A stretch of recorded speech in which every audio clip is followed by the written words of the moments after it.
हाय students, C foundation inter और final तीनों का रिजल्ट भी आ गया और जो सजेस्टेड आंसर है वो भी आईसीएआई ने अपनी वेबसाइट पे अपलोड कर दिए हैं।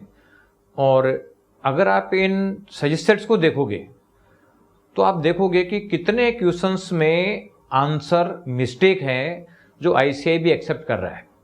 यानी स्पेशली मैं एमसीक्यू की बात कर रहा हूँ, बाकी उन क्वेश्चंस में जो सब्जेक्टिव है और जहाँ पे कई इन्फॉर्मेशन मिसिंग है तो कुछ एजम्पशन लेकर आईसीएआई ने क्वेश्चन सोल्व कर रखा है, उसकी बातों में कर ही नहीं रहा। लेकिन ये कितनी मिस्टेक्स है, अभी ऐसी मिस्टेक्स क्यों हो रही है? क्या आईसीएआई के एग्जामिनर्स की कंसेप्ट क्लियर नहीं है, पेपर सेटर की कंसेप्ट क्लियर नहीं है?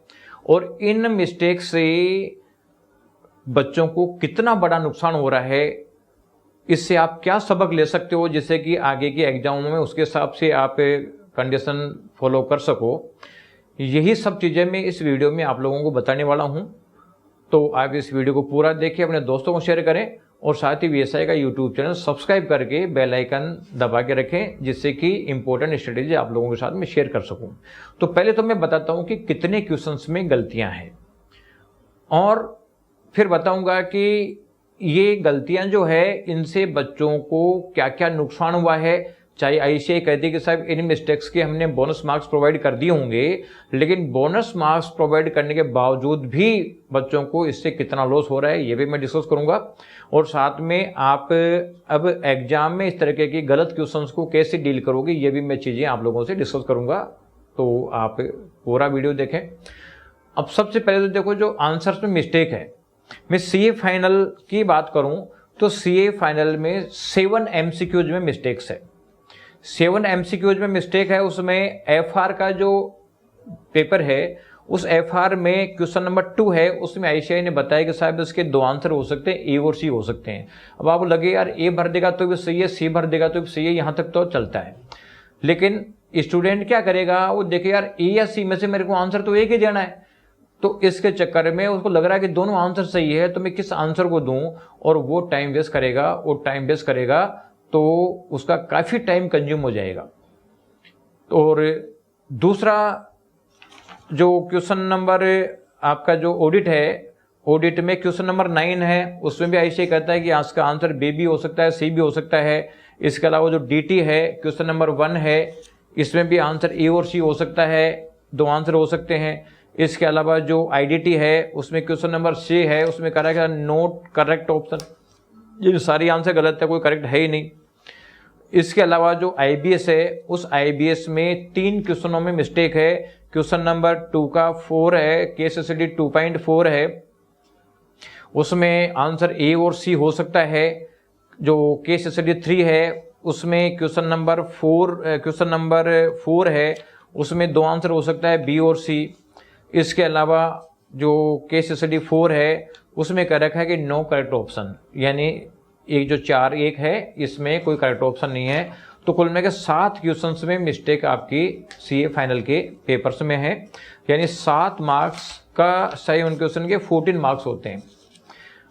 अगर टेक्स्ट में बात करें इंटर की टेक्सेशन में तो ब्लेंडर है, पता चले कि अकेले टेक्सेशन में 5 क्वेश्चंस के आंसर गलत है, 16 में से 5 क्वेश्चंस के आंसर गलत है और चारों में कह रहा है कि no correct option. Question number 4, 5, 6 सारे ऑप्शन गलत है। क्वेश्चन नंबर 11 है, सारे ऑप्शन गलत है। क्वेश्चन नंबर 16 है, सारे ऑप्शन गलत है। यानी 6 क्वेश्चन में 5 क्वेश्चन में अकेले मतलब जो है टैक्सेशन में मिस्टेक है। और जो कोस्टिंग का पेपर है इसमें क्वेश्चन नंबर 3, 4, 5 तीनों क्वेश्चनों में कोई आंसर नहीं है, यानी सारे आंसर रॉन्ग है। यानी 8 क्वेश्चंस में यहाँ पे मिस्टेक है जो 16 मार्क्स का रखते हैं।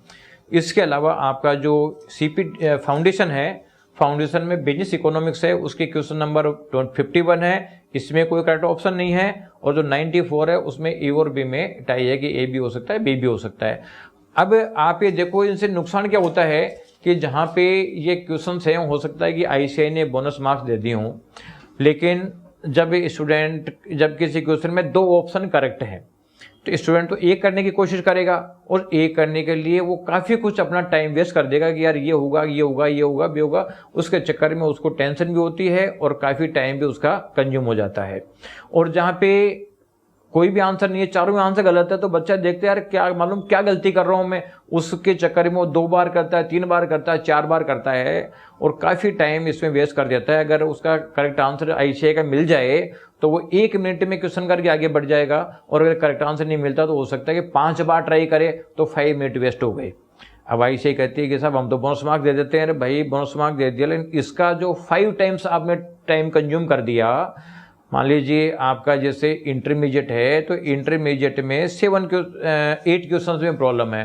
8 क्वेश्चन में अगर जो 1-1 मिनट के 2-2 मिनट के होने वाले क्वेश्चन थे, 2 मिनट की जगह अगर स्टूडेंट ने 5 टाइम 10 मिनट लगा दिए तो इसका मतलब 8 क्वेश्चन में 80 मिनट का वेस्टेज हो गया।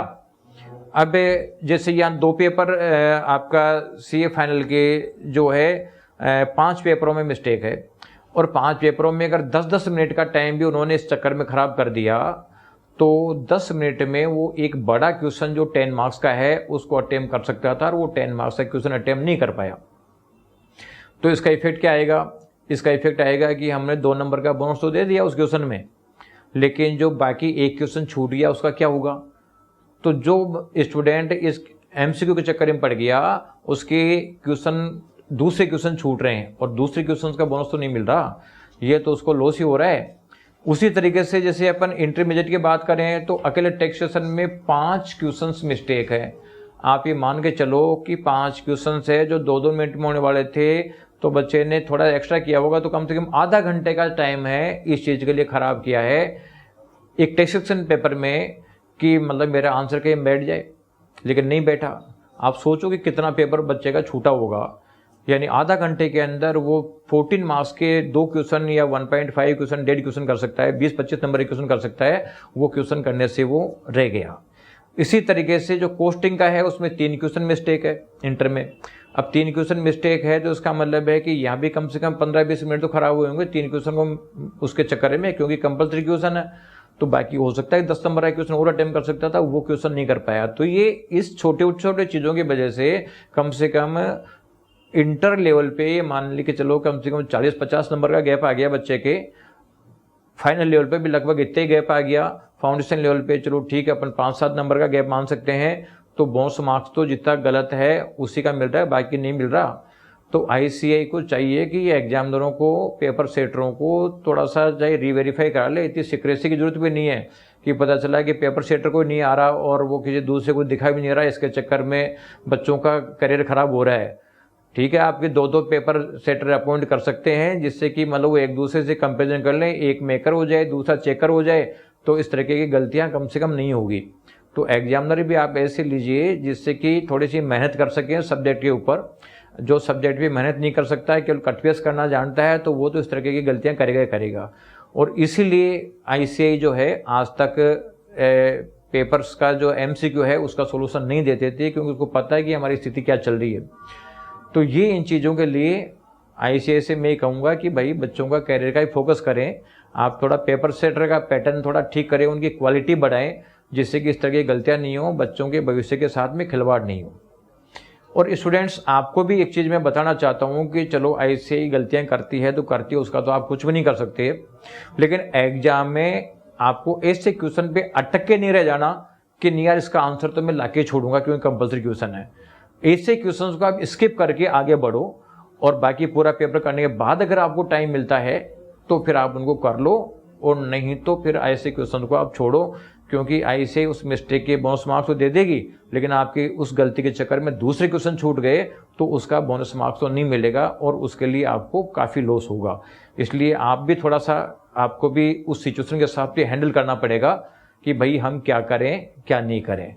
तो ICAI से मैं कहूँगा कि पेपर सेटर का थोड़ा ध्यान से देखेगी, आंसर के ढंग से बने या क्वेश्चन पेपर ढंग से बने जिससे कि उसमें मिस्टेक नहीं हो। और ये तो मैं MCQ की बात कर रहा हूँ। सब्जेक्टिव में अगर कोई चीज़ें मिसिंग है, अरे उल्टी सीधी एजम्पशन लेके सोल्व कर रखा है, तो बच्चा कोई एजम्पशन ले वो सेम को जरूरी नहीं है, ये मिस्टेक भी हो सकती है।